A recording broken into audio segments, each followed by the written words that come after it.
गीता अध्याय 15 के श्लोक 16-17 में 3 प्रभु बताए हैं। ये 3 प्रभु कौन हैं? किस प्रभु की शरण में जाने के पश्चात जन्म और मरण समाप्त हो सकता है? 3 प्रभुओं में सबसे उत्तम परमात्मा कौन है? कैसा है? उसका क्या नाम है? इन सभी गूढ़ रहस्यों को जानने के लिए अवश्य सुनिए जगत गुरु तत्वदर्शी संत रामपाल जी महाराज के अमृत वचन।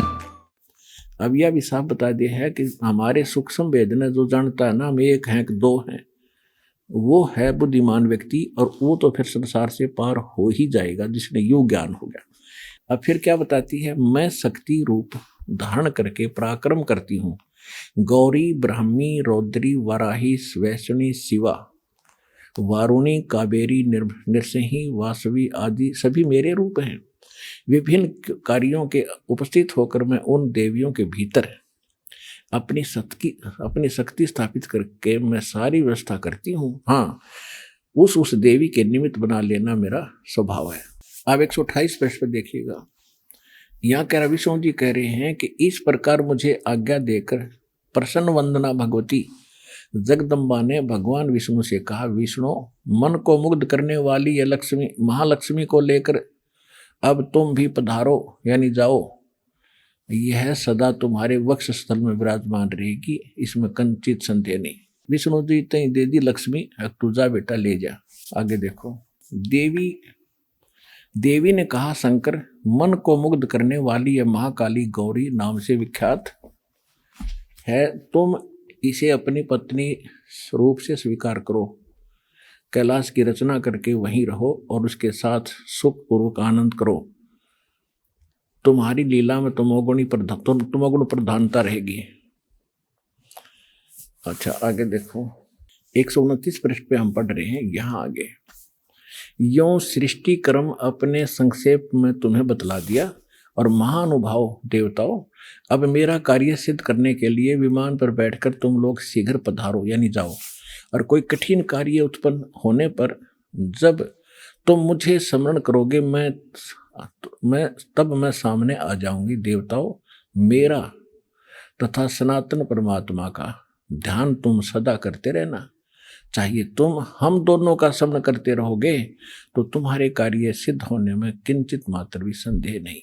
अब सुनियो, जब तक यूं कहती मैं और ब्रह्म एक ही हूँ, दूसरा नहीं है भ्रम, तुम्हारे भ्रम बुद्धि का भ्रम है।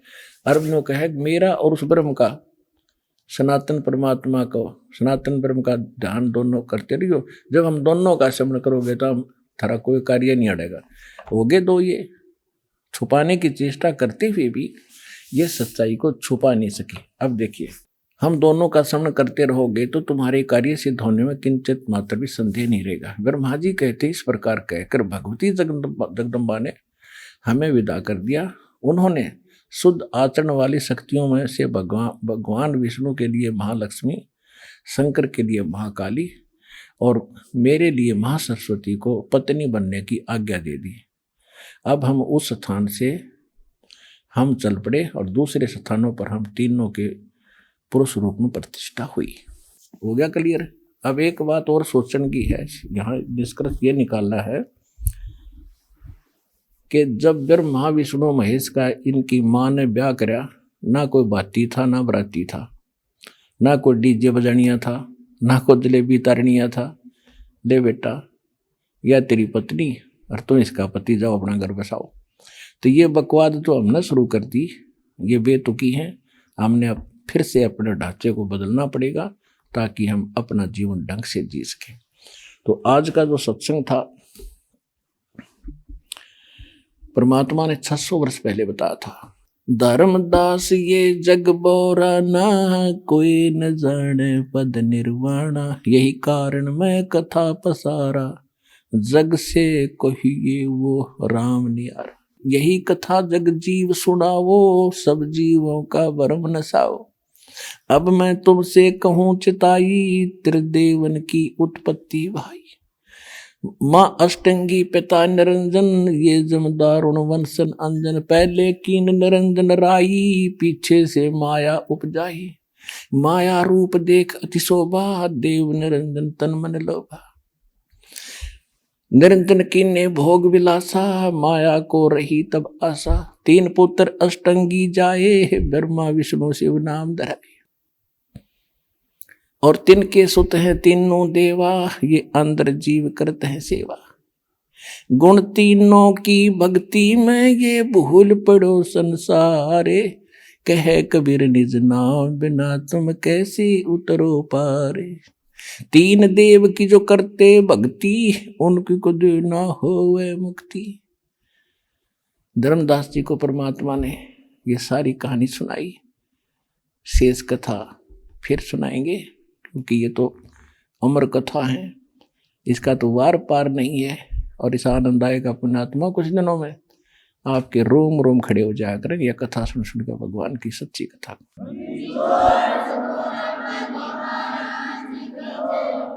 पुण्यात्मा, सौभाग्य आपका, आपको ऐसे समय मनुष्य जीवन, ऐसा पवित्र स्थान है, ऐसी सुविधा तो अपने माँ बाप भी ना दे सकते अपने को, जो भगवान आपको दे रहा है यहाँ पे। अपने बच्चों को खिला पिला के रोड आकर रजाई बिठा दिए, अगले सुनो अमर कथा और देखो सामने प्रमाण। धन्य आपके माता पिता जिनसे जन्म हुआ, ऐसे पुण्यकर्मी प्राणी हो तुम, उस परमात्मा किसी लाडली आत्मा हो।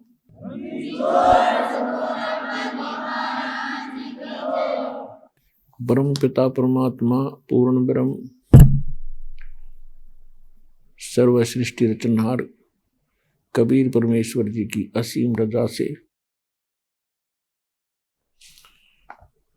आप सभी पुण्यात्माएं सत्संग सुनने के लिए उपस्थित हुए। परमेश्वर की असीम रजा हो जाती है, उन्हीं पुण्यात्माओं को मानव शरीर प्राप्त होता है। मानव शरीर प्राप्त करके जिनकी भक्ति में रुचि है, श्रद्धा आस्था है, वो और भी अच्छी आत्माएं हैं।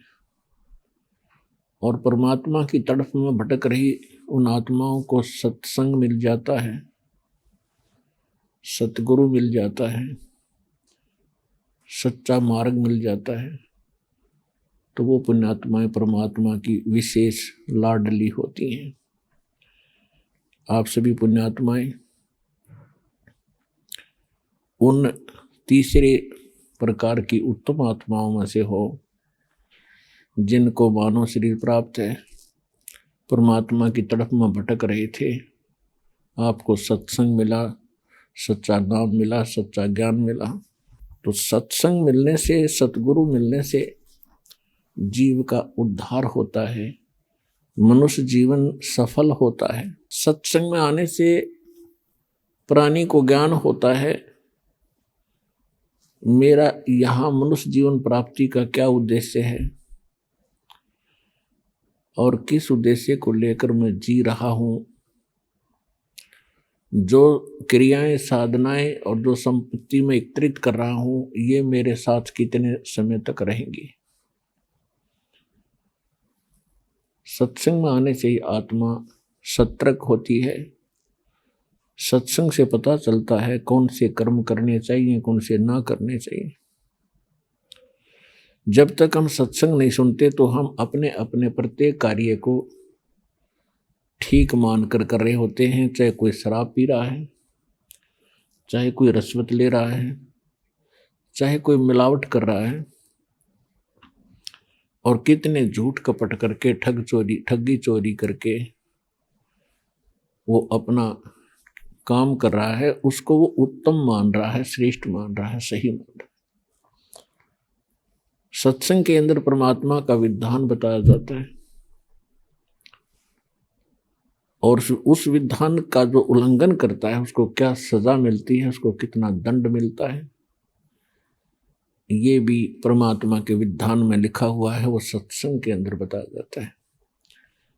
जब जीव को, जो प्राणी को परमात्मा के विधान का ज्ञान होगा, तो फिर वो परमात्मा से डर के अपना जीवन सफर तय करेगा, बहुत से पापों से बचेगा, और फिर सत भक्ति करके मनुष्य जीवन को सफल करेगा। परमात्मा हमें याद दिलाते हैं कि इस संसार में आकर के आप क्या कर रहे हो, आपने करना क्या चाहिए था। कबीर थोड़ा जीवन ये मंडे बहुत मंडाण, और सब ही उभा पंथ सिर राव रंक सुल्तान। परमात्मा हमें समझाना चाहते हैं कि जीवन तो आपका पता नहीं कितने समय का है। कबीर साहब कहते हैं, श्वास उश्वास में नाम जपो, व्यर्था श्वास मत खो, न जाने इसी श्वास को आवन हो कि न हो। उसके विषय में परमात्मा फिर कहते हैं, कबीर थोड़ा जीवना, ये जीवन थोड़ा, और मंडे बहुत मंडाण, कल्पनाएं पता नहीं कितनी लंबी चौड़ी बना के आपने स्कीम बना के रख रखी है। और सब ही उभा पंथ सर राव रंक सुल्तान, सभी यहां से चलने वाले मार्ग पर खड़े हैं, कभी भी आपका नंबर यहां से प्रस्थान करने का आ सकता है। कबीर एक दिन ऐसा होवेगा सबसे पड़े बिछो, राजा राना राव रंक भाई सावधान क्यों न हो। परमात्मा कहते हैं एक दिन ऐसा होगा आप सबसे विदाई ले लोगे, और जिसको आप अपना मान रहे हो ये आपका नहीं है। आप अपने संस्कारवश यहाँ आए हो, जन्मे हो, संस्कार पूरे होते ही आप यहाँ से चले जाओगे। ये ज्ञान आपको सत्संग से होता है, सतगुरु कराते हैं, और सतगुरु परमात्मा का विधान बताते हैं। परमात्मा ने जो विधान बताया था 600 वर्ष पहले, वो आपको दास बता रहा है, सुना रहा है। एक दिन ऐसा होवेगा सबसे पड़े बिछो, राजा राना राव रंक भाई सावधान क्यों न हो। चाहे कोई राजा है या रंक, निर्धन व्यक्ति है, सभी परमात्मा के बच्चे हैं। परमात्मा सभी के लिए एक सामूहिक इंस्ट्रक्शन दे रहे हैं, हिदायत दे रहे हैं। उजड़ खेड़े ठेकरी ये गुड़ गुड़ गए कुमारे, रावण जैसे चले गए वो लंका के सिकदार।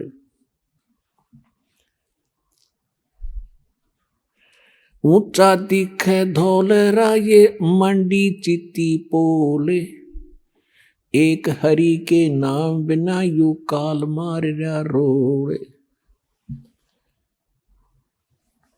कबीर देवल ढह पड़ा ये ईंट रही संवारे, करचे दारा से प्रीतड़ी बाई डहन दूजी बार।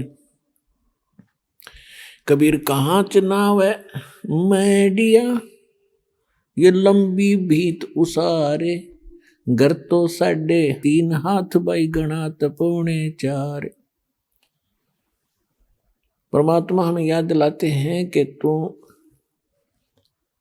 आप परमात्मा के विधान से अपरिचित और इस नासवान स्थान को स्थायी मानकर अनजानपने में बड़ी बड़ी कोठियां बनाने में अपना अनमोल मनुष्य जीवन नाश कर रहा है।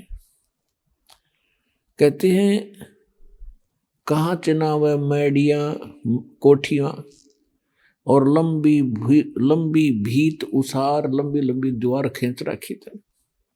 घर तो 3.5 हाथ और घना तो 4.25। इस टाइम पास करने के लिए श्लोक में परमात्मा बताते हैं कि ज्यादा से ज्यादा और कम से कम एक मनुष्य ने एक चारपाई पे और एक कमरे के कोने में सोना होता है, और उसके लिए 6 कमरे 10 कमरे बनाओ, ऊपर नीचे कोठी 6 मंजिल की बना कर बैठ गया। तो परमात्मा कहते हैं ये ज्ञानहीन प्राणी के लक्षण होते हैं, जिसको पता नहीं तू कब यहां से चला जाएगा, कब तेरा जाना हो जाएगा। कबीर साहब कहते हैं, साथी हमारे चले गए हम भी चालन हारे, कोई कागज में बाकी री बाई तात लगी है वारे। परमात्मा अपने ऊपर उदाहरण देकर बता रहे हैं कि भाई देख लो, पिछले इतिहास देख लो, कितने राजा हुए, हम कितने इतिहास पढ़ा करते, राजाओं के उसने उस पर चढ़ाई कर दी, उसने उसको विजयी कर दिया, उसको पराजित कर दिया, कब्जा कर लिया। कहाँ गए वो खुद भी?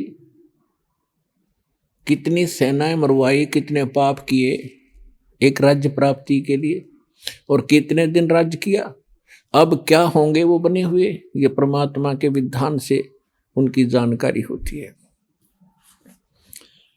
कबीर हरि के नाम बिना ये राजा रसब हो, मट्टी लद कुमार के वही घास न नीरे कोई। एक परमात्मा की भक्ति के बिना इन प्राणियों के संग में क्या बनेगा? चाहे कोई प्रधानमंत्री है, चाहे सारी पृथ्वी का राष्ट्रपति है। परमात्मा की भक्ति के बिना अगले जीवनों में वो पशु योनि में जाएगा और गधे की योनि प्राप्त होगी। उसमें उसको क्या सुविधाएं होंगी, अंडरस्टूड है। तो ये ज्ञान जब तक आत्मा को पता नहीं लगेगा, ये यही खिलौनों से खेल कर अपना जीवन नाश कर जाता है। अब परमात्मा क्या बताते हैं? साथी हमारे चले गए भाई हम भी चालन हारे, कोई कागज में बाकी रही तात लगी है वार। पहले कितने चले गए, कैसे कैसे उनके इतिहास बने, कहाँ वो है कि नामो निशान उनका। और आगे उनके साथ आज क्या बीत रही होगी, कोई पशु बना, कोई पक्षी, कोई चूहा बनकर धक्के खा रहा है। ऐसे गंदे लोक में हम क्या बन के बैठ गए? तो परमात्मा आकर आंख खोले हमारी, और काल हमारे को यहां बस उल्टी शिक्षा देकर, सारे उल्टे काम करवा के जीवन नाश करवा देता है इस प्राणी का। फिर ये बड़ा खुश रहता है। और जब परमात्मा आते हैं या उनका सत्ज्ञान प्रारंभ होता है तो उसको बड़ी बेचैनी हो जाती है। पुणात्माओं, सत्संग के अंदर प्रत्येक पहलू पर ज्ञान दिया जाता है। आज जो बहन बेटियां, जैसे पहले राजा की लड़कियां, राजा की रानियां और भी अच्छे उच्च घराने की जो माने जाते थे, अच्छे इज्जतदार लोग मानते थे संसार की दृष्टि से, उनकी बहू बेटियां सत्संग में नहीं जाते थे। अपने घर से भी बाहर कदम बहू बेटियों को नहीं रखने देते थे। उसमें अपनी हानि और इज्जत का नाश समझते थे। उसके विषय में तत्व ज्ञान में क्या बताया है? बीबी पड़द रहे थी वो डोडी लगे थी बारे, अब गात उघाड़े फिरती है वो बनकुतिया बाजारे। वो पर्दे की सुंदरी सुनो संदेशा मोरे, इब गात उघाड़े फिरती है वो करे सरायों सोरे।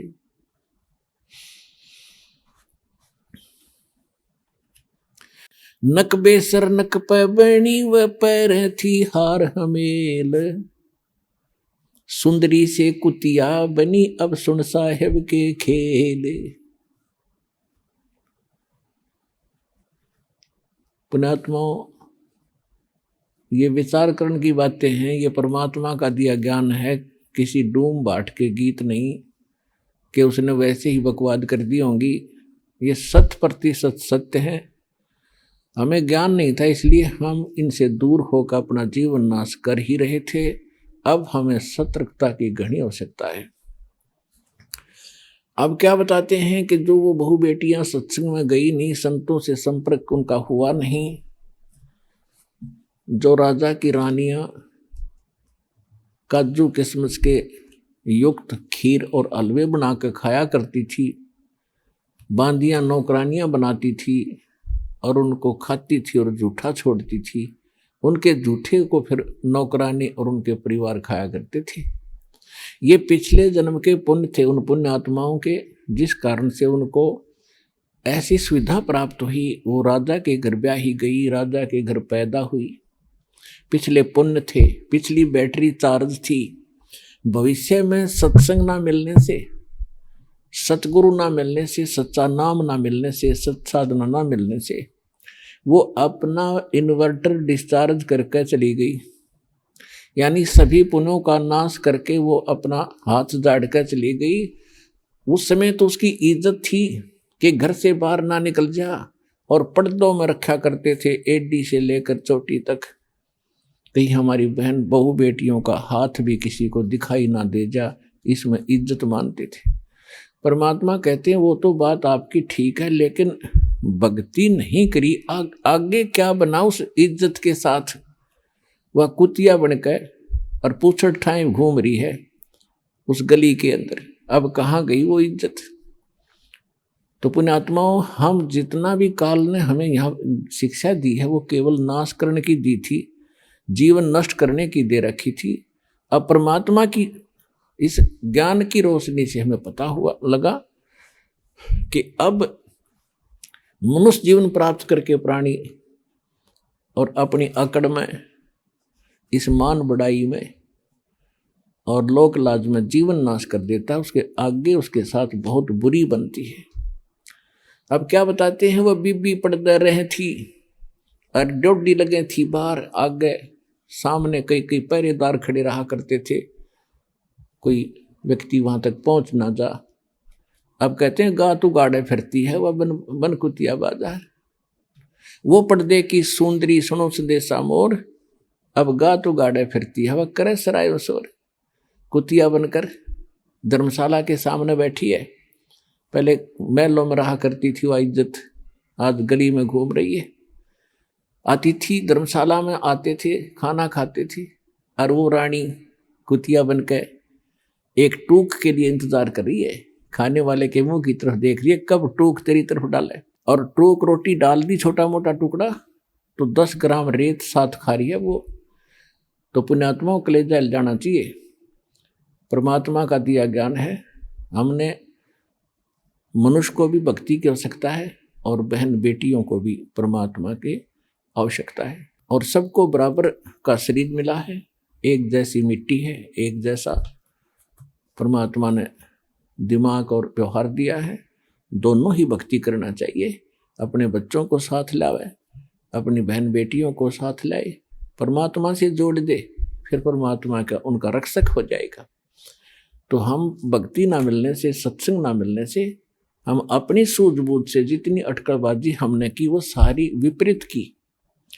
अब कबीर साहब कहते हैं, कबीर कुल करनी के कारण ये अंसा गया बिगो, जब कुल के कर लेगा तू 4 पाया का हो। अब तो लोक लाज में आकर सत्संग में नहीं आता, ना सत्संग ना कोई भक्ति करता, क्योंकि शर्म आती है, लोग क्या कहेंगे, हंसी उड़ाएंगे। परमात्मा कहते हैं जब यू कुल तेरे परिवार के लोग क्या मदद करेंगे, जिस समय तू पशु बनकर, गधा कुत्ता सूअर बनकर खड़ा होगा कहीं पर, तब ये कुल के कर लेगा जब तू 4 पाया का हो। राम नाम निज सार है, राम नाम निज मूले, राम नाम सौदा करो भाई, राम नाम ना भूले। पुण्यात्माओं, अब कौन से राम का सौदा करें, कौन से राम के नाम का जाप करें, सबसे पहले हमने ये निर्णय करना है। तो वो आपको बहुत बार बता दिया है और आगे बताते रहेंगे। अब परमात्मा की भक्ति में हमें सबसे पहले सतगुरु की आवश्यकता होती है। जैसा कि आज सुबह के सत्संग में आप सुन रहे थे, कि परमात्मा ही स्वयं अपना ज्ञान बताते हैं, सच्चा ज्ञान बताते हैं, अपनी जानकारी देते हैं। अपने द्वारा रची हुई सृष्टि को वही स्वयं आकर ज्ञान बताते हैं, उसी को जानकारी देते हैं।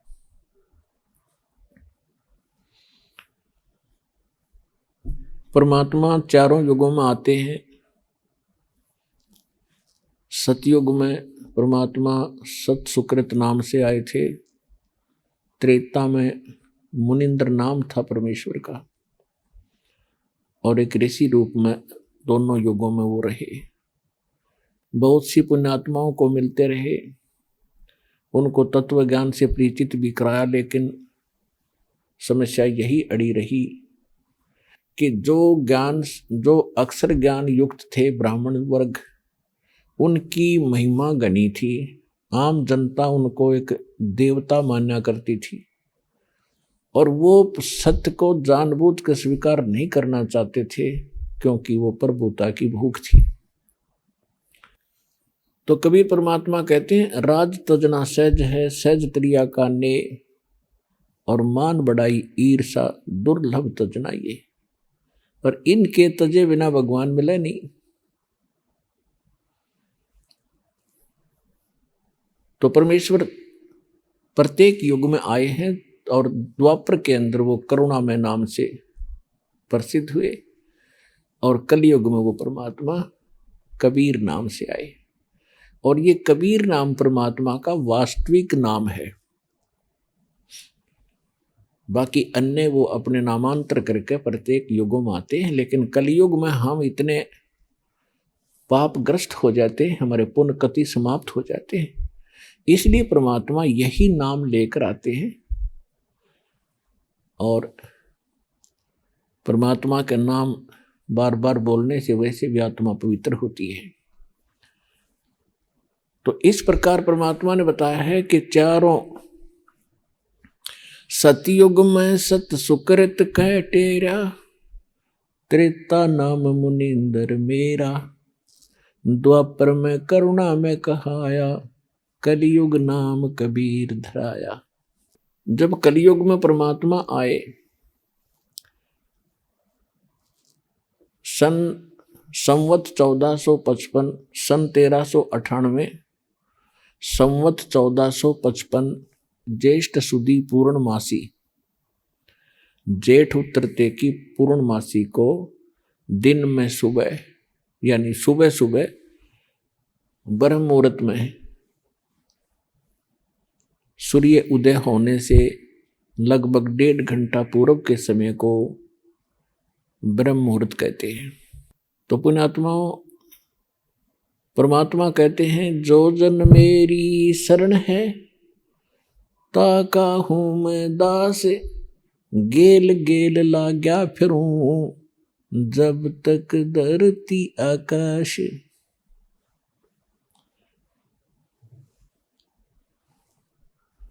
परमात्मा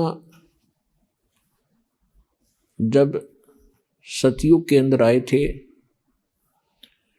उस समय एक विद्याधर नाम के ब्राह्मण थे, उनकी पत्नी दीपिका थी। उनको वो निसंतान थे। परमात्मा उनको एक तालाब में मिले थे, कमल के फूल पर। सतलोक से आते हैं, शिशु रूप धारण करते हैं, एक लीला वो ऐसी करते हैं।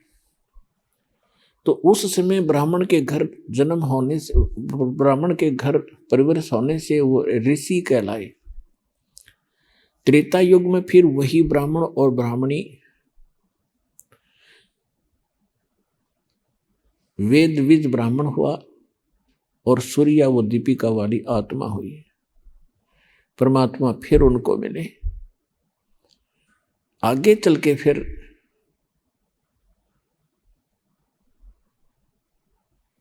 ऐसे ही उनका जन्म होता रहा। तो जो वेद विज ब्राह्मण था, विद्याधर ब्राह्मण था, वही स्वामी रामानंद जी की आत्मा थी। अब परमात्मा कहते हैं, जो कभी मेरी एक बार शरण में आ गया, मेरे संपर्क में हो गया, उसको मैं पार करके छोड़ूंगा। तो पुण्यात्माओं, ऐसे ही आपके साथ परमात्मा बहुत युगों से है। और आपका सौभाग्य है कि आज आपको परमात्मा ऐसे समय पर ले आया है, मनुष्य जीवन दे दिया है, प्राप्त करा दिया है कि शायद ये असंख्य युगों के बाद ये समय प्राप्त होता है। आप इस ज्ञान से परिचित होगे, परमात्मा के विधान से जब परिचित होगे, तब आपको महसूस होगा सचमुच हम तो इसको खेल खेल सा समझ रहे थे, सत्संग में आगे और चले गए, भक्ति कर रहे हैं, अच्छी बात है, बढ़िया ज्ञान है, लेकिन जब ज्ञान की गहराई में आप जाओगे, आप हक्के बक्के रह जाओगे। ये हो क्या रहा है? वही भगवान बड़ी दया करी दाता, हमने कौन से जन्म में ऐसे पुण्य किए थे जो आज हम ऐसे अनमोल नाम और अनमोल ज्ञान और ऐसे अनमोल भगवान की शरण में और ये मंत्र जाप कर रहे हैं। ये आपके युगों युगों के पुण्य आपके साथ है। आज बेशक कोई घसियारा है, कोई मजदूर है, चाहे बेशक रोग से ग्रस्त है, वो पाप कर्म आपके पिछले जन्म जन्मांतर के हैं, लेकिन आपके भक्ति के जो अंक हैं वो भी निराले हैं, अद्भुत हैं। और आपको वो दुख आपका वरदान बन गया जो सतलोक आश्रम बरवाला जिला हिसार हरियाणा में आपको ले आया।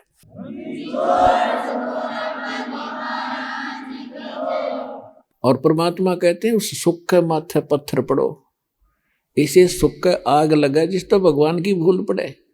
आज बने बैठे ही अफलातून, कोई मंत्री, कोई एमएलए, कोई और बड़े आईएएस आईपीएस डॉक्टर इंजीनियर, और भूल गए भगवान। उनको झांक के देखना चाहिए अपनी पिछली दूसरी तीसरी चौथी पांचवी पीढ़ी पर, उनके पूर्वज कैसे रहा करते थे, कितना सिंपल उनका रहन सहन था, कितनी नेक आत्मा थी, कितना उनमें सद्भावना थी, कितने पापों से डरने वाले थे। और आज माया का ये भांग पी ली हमने और अहंकार भर गया। आज अफलातून बना बैठा, कल मृत्यु हो जाएगी उस इंजीनियर की, आईएएस आईपीएस की, मंत्री प्रधानमंत्री की, अगले जन्म में कुत्ता बना घूम रहा होगा। तो ये दुख अब याद दिलाए जा रहे हैं, इस पर विचार करना पड़ेगा, नहीं तो बहुत दुर्गति हो जाएगी इस जीव की। तो परमात्मा कहते हैं मैं गेल गेल लाग्या फिरता हूं, जब तक परमात्मा कहते हैं जब तक तुझे पार नहीं कर लूंगा, इतना दम ले लूंगा।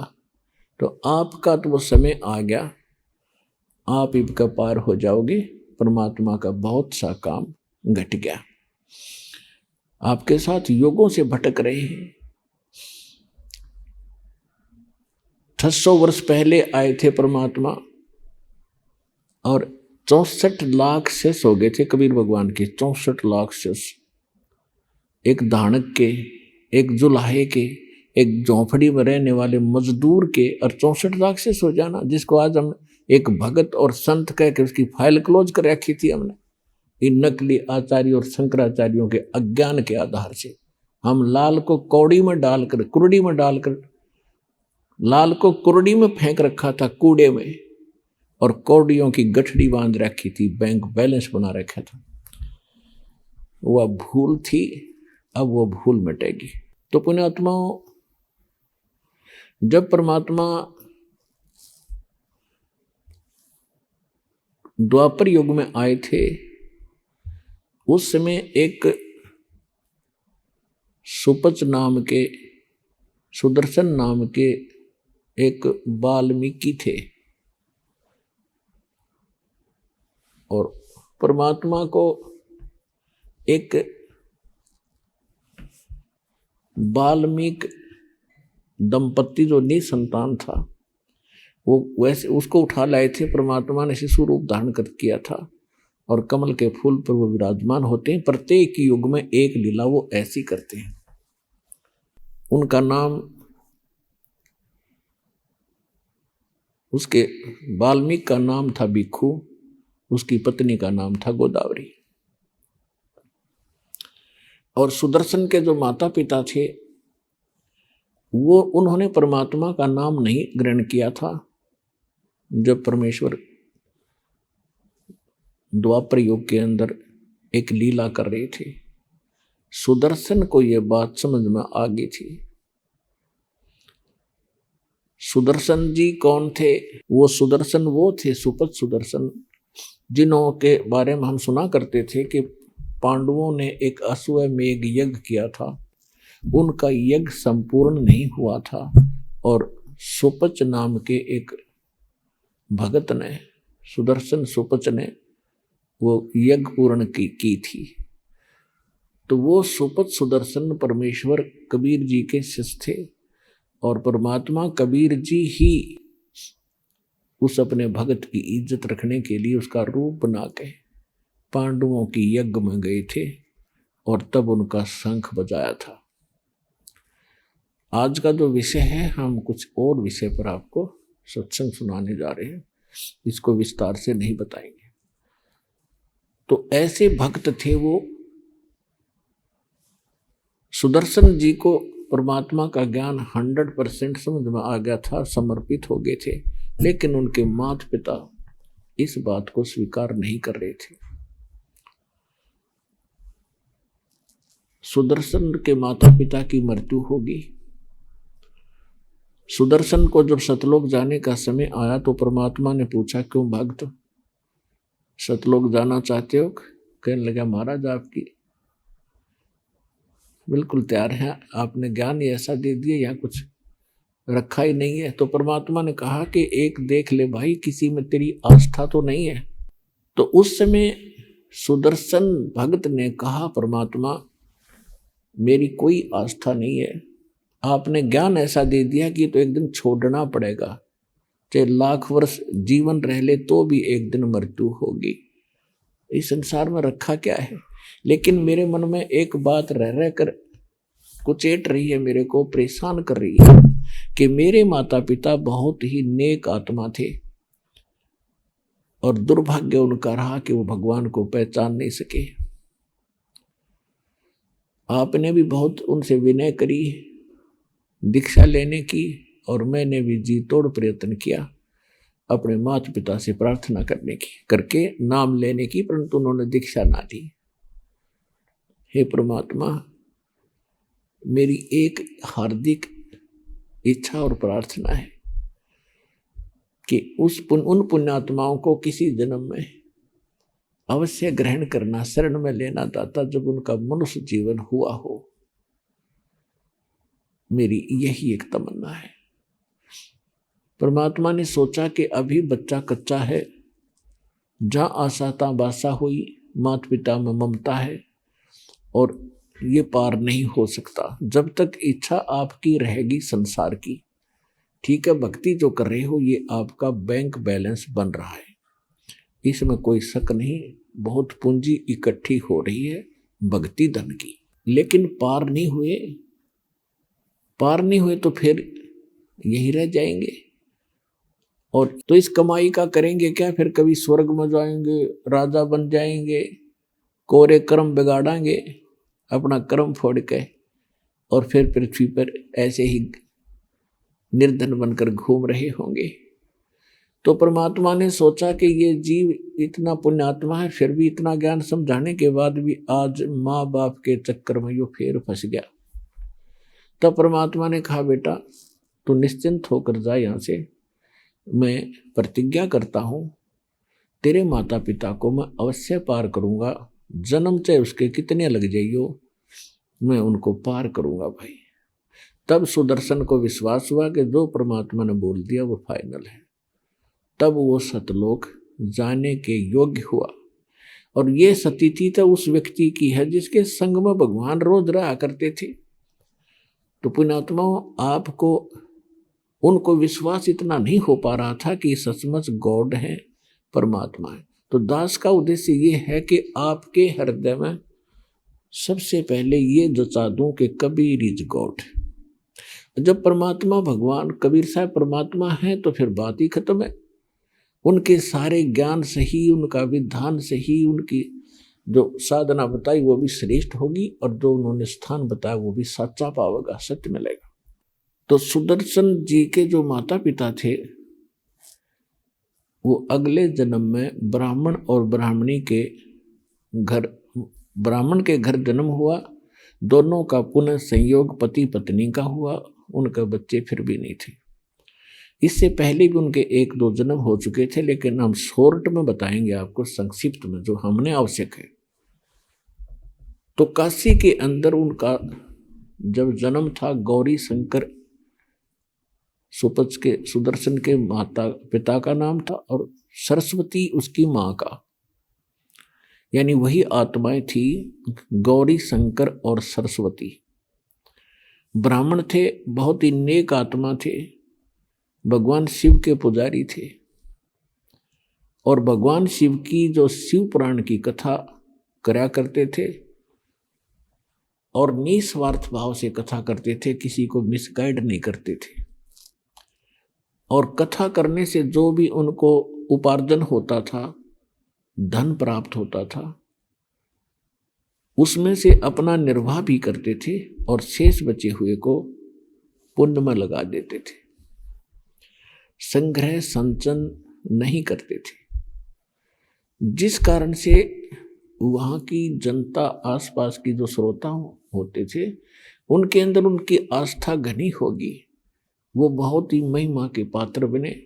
प्रत्येक श्रद्धालु के मन में ये आत्मा मुख पर ये वचन था कि बहुत ही नेक ब्राह्मण है। इन अन्य ठगों की तरह ये ठगते नहीं है।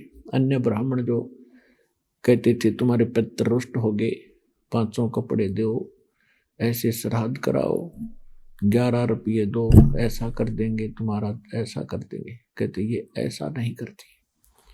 जिस कारण से अन्य जो ब्राह्मण गुरु थे, जो रोजी रोटी के लिए ही अपना उद्देश्य लेकर के कथा आदि किया करते थे, वो गौरी शंकर से ईर्ष्या करने लग गए।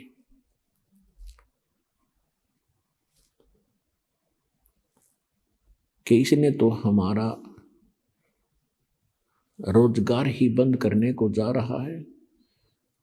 और इस बात का ज्ञान हो गया काशी शहर के मुसलमान मुल्ला और काजियों को।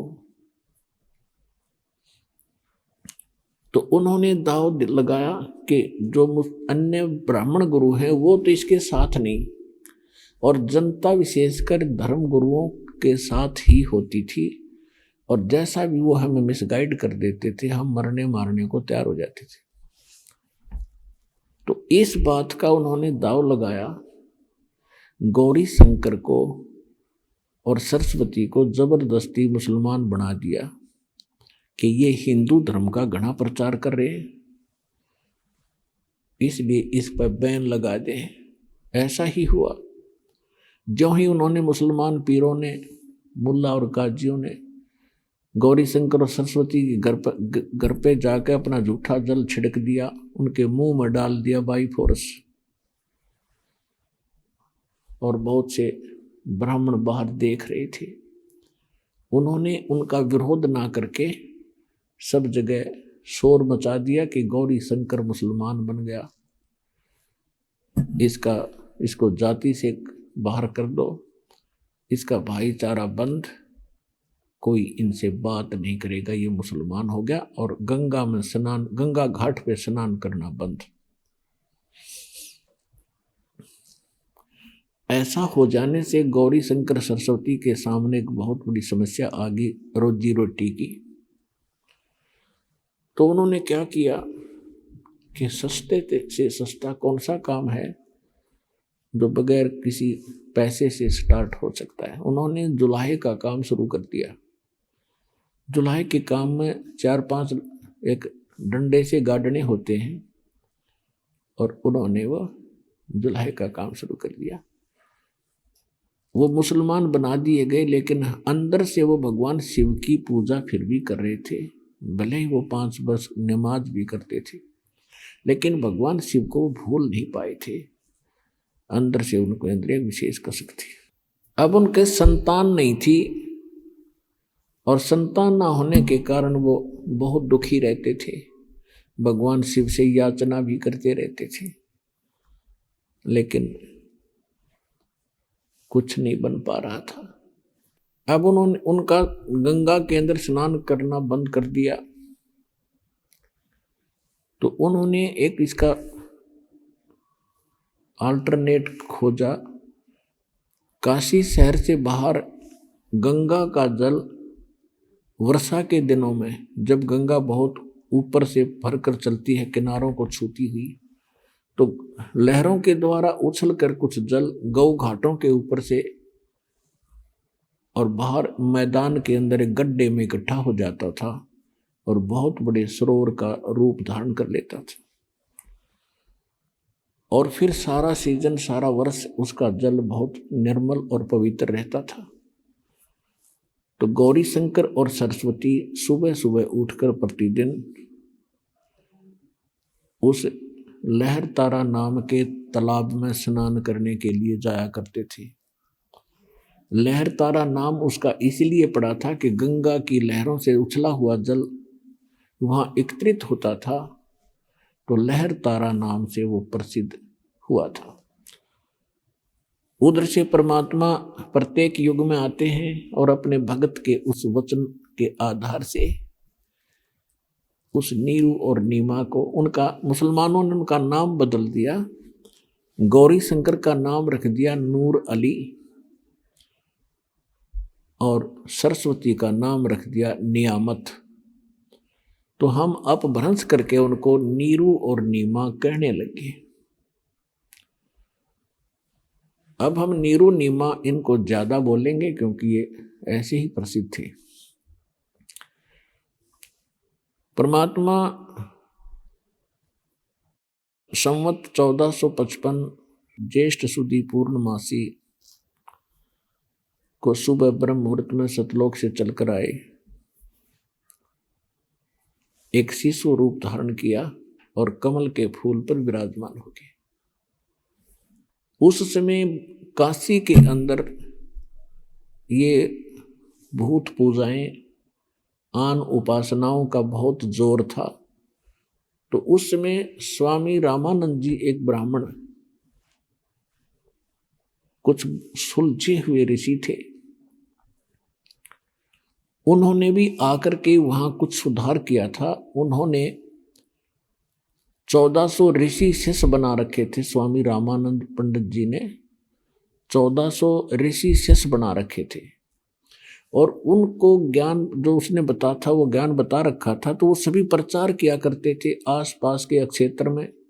और काशी के भी उसने कई डिवीजन बना रखी थी और उसमें एक एक अपना शिष्य ऋषि बैठा रखा था उनको प्रवचन और ज्ञान सुनाने के लिए। और किसके पुजारी थे? भगवान विष्णु के पुजारी थे स्वामी रामानंद जी। तो उनके शिष्य भी श्री विष्णु की कथा सुनाया करते थे, गीता की कथा सुनाया करते थे, राम और कृष्ण के किस्से सुनाया करते थे। तो उन्होंने कुछ सुधार किया था, फिर भी वहां कच्चापन था, इसलिए परमात्मा पहुंचे। क्योंकि हिंदू धर्म की आस्था का केंद्र और धार्मिक शिक्षा का केंद्र भी बनारस यानी काशी शहर ही रहा है, जिस कारण से परमात्मा ने वही क्षेत्र, वही शहर चुना कि वहाँ बड़े विद्वान ऋषि रहते हैं। यदि उन्होंने मेरे ज्ञान को स्वीकार कर लिया तो मेरा काम आसान हो जाएगा। इसलिए परमात्मा सतलोक से चलकर आए और बनारस शहर के अंदर लहर तारा तालाब के अंदर विकसित कमल के फूल पर आकर विराजमान हो गए, एक शिशु रूप धारण करके। उधर से स्वामी रामानंद जी का एक शिष्य अष्टानंद नाम के एक ऋषि, जो श्री स्वामी रामानंद जी के शिष्य थे, वो प्रतिदिन उस लहर तारा तालाब के ऊपर स्नान करने के लिए जाया करते थे और कुछ देर वहां बैठकर उस शांत प्रिय क्षेत्र में अपने गुरुजी के द्वारा बताई गई साधना को किया करते थे। उस दिन भी वो स्नान करके अपनी साधना करने के लिए बैठे थे, आसन लगा के लहर तारा तालाब के किनारे पर घास पर। उधर से परमात्मा सतलोक से चलकर आए, एक शिशु रूप धारण करके। उनका बहुत तेज था। अब अष्टानंद जी अपना क्रिया साधना करने में तत्पर थे, उनकी अचानक दृष्टि आकाश में गई कि ऊपर से ये प्रकाश कैसे आ रहा है, कितनी गति से आ रहा है। उसने जो ही आसमान में देखा। आइए अब हम उन श्रद्धालुओं के अनुभव जानते हैं जो जगत गुरु तत्वदर्शी संत रामपाल जी महाराज जी से दीक्षा प्राप्त कर चुके हैं तथा उनके द्वारा बताए गए भक्ति मार्ग पर चल रहे हैं। नमस्कार सर। नमस्कार सर, क्या नाम है आपका? राजेंद्र कुमार साहू। राजेंद्र जी, आप कहाँ से हैं? भिलाई जिला दुर्ग, छत्तीसगढ़ से। संत रामपाल जी महाराज से नाम दीक्षा आपने कब ली? 12 फरवरी 2013 को। सर, क्या काम करते हैं आप? मैं पहले भिलाई स्टील प्लांट, जो सेल का नवरत्न प्लांट गिना जाता है, उसमें सीनियर ऑपरेटर था और रिटायर हो चुका हूँ। मैं वहाँ भारतीय मजदूर संघ में संगठन मंत्री था, जो बहुत दिन तक काम किया, और सामाजिक में भी अध्यक्ष पद, भिलाई समाज का अध्यक्ष के लिए 3 बार चुनाव लड़ा। संत रामपाल जी महाराज से नाम दीक्षा लेने से पहले क्या आप कोई भक्ति साधना भी करते थे? हाँ जी, मैं बहुत भगवान की खोज में बचपन से लगा हुआ था और चाहता था कि भगवान कौन है, कैसा है, और हमको दिखता है कि नहीं दिखता। तो मैं एक सुख सागर ग्रंथ पढ़ा था, जिसमें लिखा था कि नरक में जाने से मनुष्य बहुत कष्ट भोगता है करके। तो 7 साल के उम्र में मैं साधु बनने के लिए घर से निकल चुका था, और जब गर्मी का समय था, जब पैर जलने लगे तो वापस घर हम लोग भाग के आ गए। और धीरे धीरे भक्ति को, परमात्मा का याद तो रखते थे, लेकिन ढूंढते थे कहीं मिल जाए करके, और फिर गुरु के खोज में निकलने चालू किए। और पढ़ते पढ़ते मैंने आसाराम बापू, उनके पास भी नाम दीक्षा लिए, गायत्री पंथ में भी गए। पूरा परिवार जो है कबीरपंथी तो थे ही, लेकिन कबीर पंथ में किसी ने ऐसा ज्ञान नहीं दे रहे थे जिससे हमको भगवान की पता बता दे। कि हम लोग कभी कभी बचपन में पढ़ते थे कि भगवान कहीं तो है जिसको हम लोग ढूंढने से मिल सकता है करके, लेकिन नहीं मिला। और यहीं पर हमारी भक्ति का एक अंत जैसा हो गया था। लेकिन फिर भी लगभग आसाराम बापू के पास हम लोग 2 साल तक रहे, और बता देते थे कि नाम मंत्र है और उसमें से एक सेलेक्ट कर लो, आप उससे आपका भक्ति पूर्ण हो जाएगा करके। लेकिन हमको भी इससे संतुष्टि नहीं हुआ कि क्या अलग अलग लोगों को लिए अलग अलग भक्ति होगा, नहीं हो सकता है सर के, उसको भी छोड़ दिए। फिर हमारे बड़े भाई हैं जो गायत्री परिवार से जुड़े हुए थे, उसने हमको बोले कि भाई यहाँ आ जाओ। वहाँ भी भक्ति का हमको आधा अधूरा लगा कि भगवान तो यहाँ से मिलेगा कैसे, भगवान तो कोई होगा करके। तो वहाँ भी छोड़ के फिर टीवी देखना चालू किए कि कहीं तो भगवान होंगे, और एक तय कर लिए थे कि अगर भगवान होगा तो मेरे घर में ही आके मेरे को जगाएंगे। सर, आपकी पीढ़ियां भी कबीरपंथी रही हैं और संत रामपाल जी महाराज भी कबीरपंथी हैं, तो आपने अपने राज्य को छोड़कर इतनी दूर संत रामपाल जी महाराज से हरियाणा में जाकर नाम दीक्षा ली, तो आप संत रामपाल जी महाराज के पास ही इतनी दूर क्यों गए, जबकि दोनों ही कबीरपंथी हैं? हाँ, हमारे यहाँ जो कबीरपंथी आते थे वो तो सिर्फ कबीर सागर को तो कभी देखे ही नहीं थे वो लोग, और सिर्फ बीजक को ही पढ़ते थे, और बीजक के ज्ञान को बता के उसमें भी अपने अपने ढंग से अपने अपने ढपली बजा रहे थे।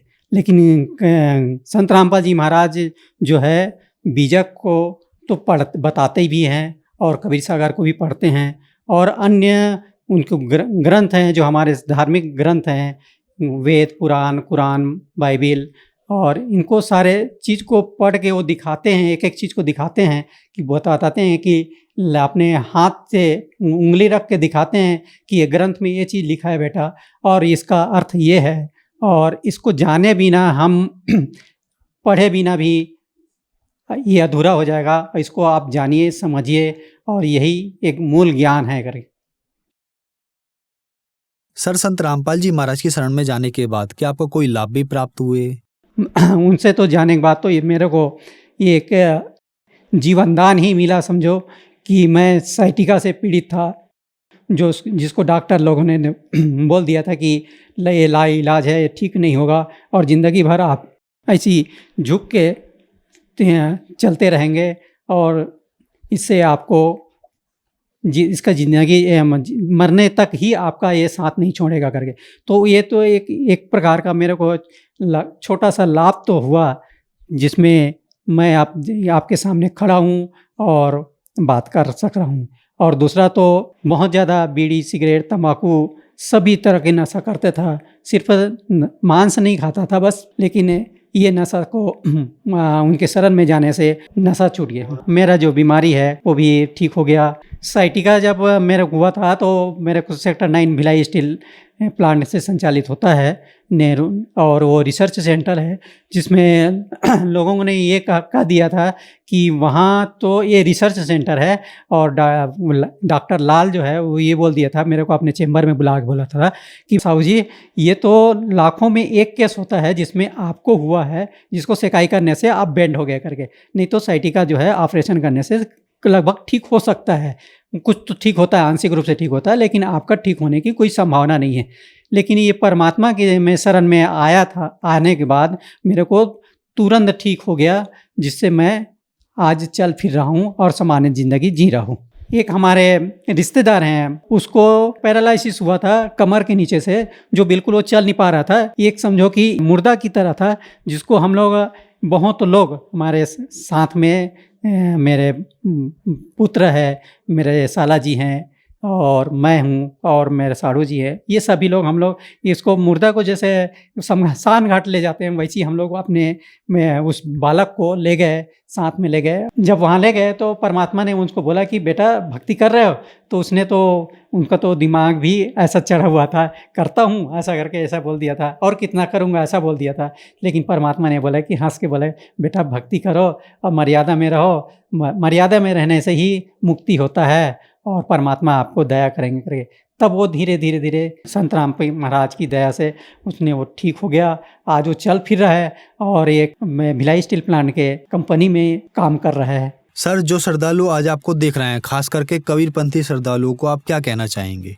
हाँ, कबीरपंथी तो जरूर कहला रहे हैं, लेकिन उनके पास नशा का इतना भरमार हो चुका है कि इससे मेरे को डर लगता है, बात करने में भी डर लगता है कि भई आप ऐसा क्यों कर रहे हैं करके। मैं भी बोलता हूँ, कबीर साहब भी बोलते हैं, लेकिन उनके धर्मगुरु भी बोलते हैं, लेकिन उनमें एक शक्ति नहीं है जिसको वो रोक सके। और उन लोगों से मैं निवेदन करना कहूँगा कि भाई आप लोग संत रामपाल जी महाराज जी के जो साहित्य है, ज्ञान गंगा, जीने की राह, ये जरूर पढ़िए, और टीवी में चैनल में कार्यक्रम आता है उसको देखिए, और अपने सदग्रंथ है और अपने पास जो पुस्तक जो भी रखा हुआ कबीर साहब का, उसको आप मिला के देखिए, और उस मिला के देख के आप स्वयं निर्णय करिए कि कौन सही भक्ति बता रहे हैं जिससे हमारी मुक्ति हो सकता है। सर, संत रामपाल जी महाराज से नाम दीक्षा कैसे ली जा सकती है? आजकल तो हर घर में टीवी है, टीवी के माध्यम से आप साधना चैनल में देख सकते हैं। उसमें पीला पट्टी आता है, उसमें फ़ोन नंबर, मोबाइल नंबर जो लिखा हुआ है उससे कॉल कर सकते हैं, और उससे आप पुस्तक साहित्य मंगा सकते हैं, और वहाँ से आप नाम दीक्षा लेके अपना कन्या कर सकते हैं। धन्यवाद सर। धन्यवाद।